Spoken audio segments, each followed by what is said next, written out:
For the last few years, most of us have been in a bit of a honeymoon phase when it comes to AI.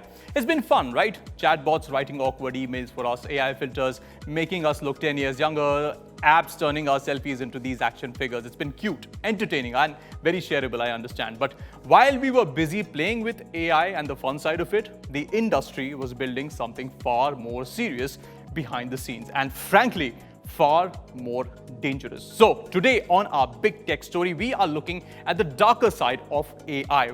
We are going behind the walls of Anthropic, the company that positioned itself as a safe alternative to OpenAI, and we are breaking down Claude Mythos, a model that reportedly has the ability to crack websites, compromise bank accounts, and break encrypted systems in less than a few minutes. We'll also look at how your personal data is quietly being used to train these systems and how one AI algorithm can wipe out an entire business before even the owners get to know what happened. I know all of this sounds dramatic. Unfortunately, it's very real. So let's get into it.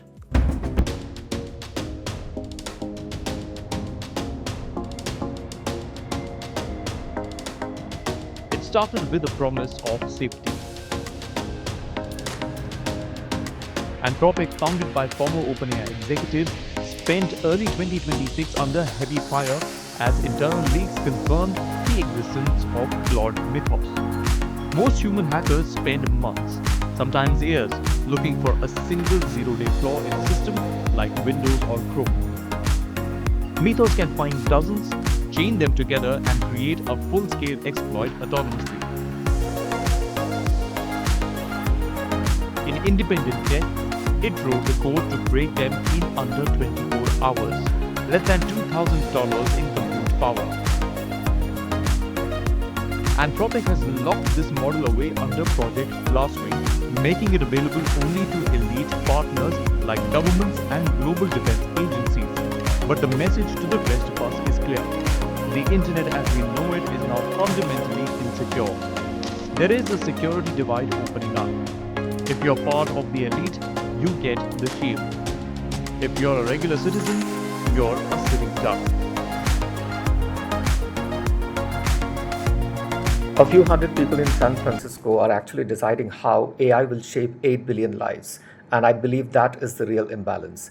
If you live in a country like India or Indonesia or Asia Pacific, any other countries, your language, your culture, your problems are not in the training data the same way. So the model works for you, but it does not think with you. The pros are that concentration will bring speed. A handful of well-funded labs can push frontiers. They can set safety standards and ship breakthroughs that scattered teams cannot.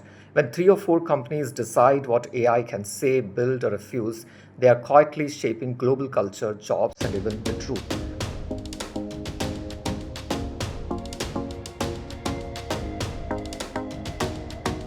But where did Mythos get the brains for this? Get this, it got it from you. This also marks the official demise of data sovereignty.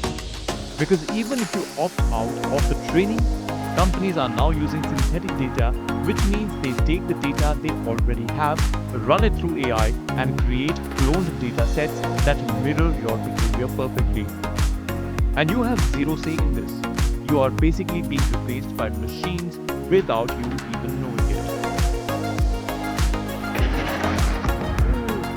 What looks at calculated growth has a darker side. Look at Minar in Iran. On February 28, 2026, a missile strike hit the Shahjara Tayyab school. Hundreds of children gone in an instant. The investigation revealed a chilling truth.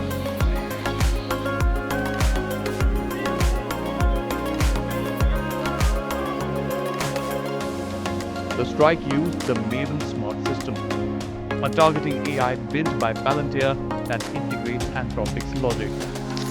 The AI used an outdated database that still labels that school as a military base. Because the AI moves at a machine speed, it authorized the launch before any human could actually look at the drone feed and realize they were targeting a classroom. Look at what happened just this month to Fellow, the fintech firm. Their CTO, Pato Molina, took to social media to issue a chilling warning. Anthropic's automated safety systems nuked his entire company infrastructure overnight. So, yes, we are creating a security divide. The same companies building offensive capabilities are also selling protection from it. Now, that is a very close loop. Right now, the industry is moving very fast, and honestly, some of that speed is very necessary. AI is already saving lives in cancer detection and helping farmers predict rainfall.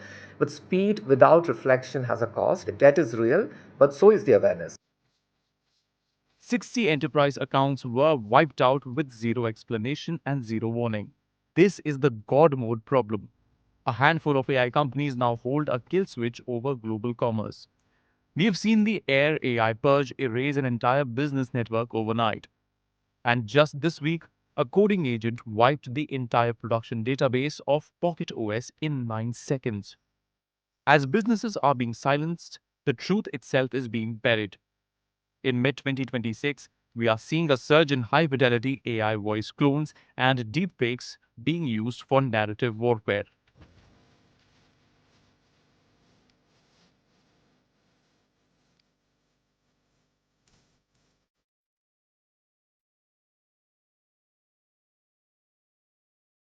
We've seen fake calls from world leaders used to trigger market crashes and artificial videos designed to destabilize elections. If everything can be faked with perfect accuracy, then nothing is true.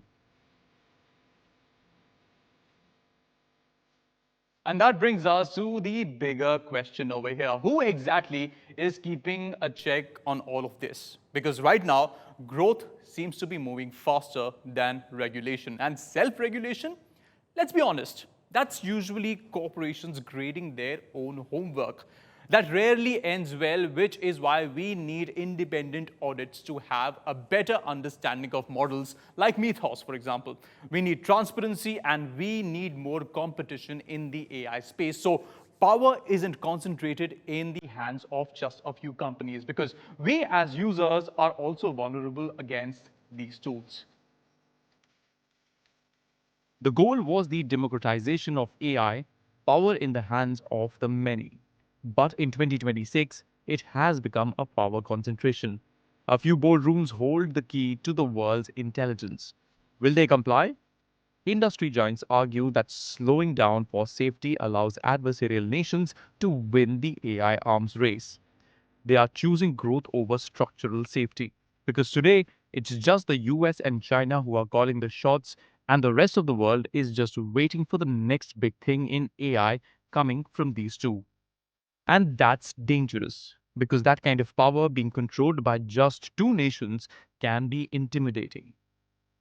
But as the India AI Impact Summit recently highlighted, the only real solution is sovereign AI, breaking the big tech cartel and building local, transparent infrastructure that serves the people, not the shareholders. I feel that 2026 is the year that warnings have stopped being theoretical anymore because from Claude Mythos to the tragedy in Minna, the flashing red lights are almost everywhere now. AI is growing at machine speed and we are the ones losing control of the wheel. That's what I feel. Now it's time to stop asking what the tech can do for us and start demanding to know what it is doing to us. And you at home also need to push policymakers, demand the kind of transparency that should come with AI. And your data and digital identity should also be something that you control before it's too late.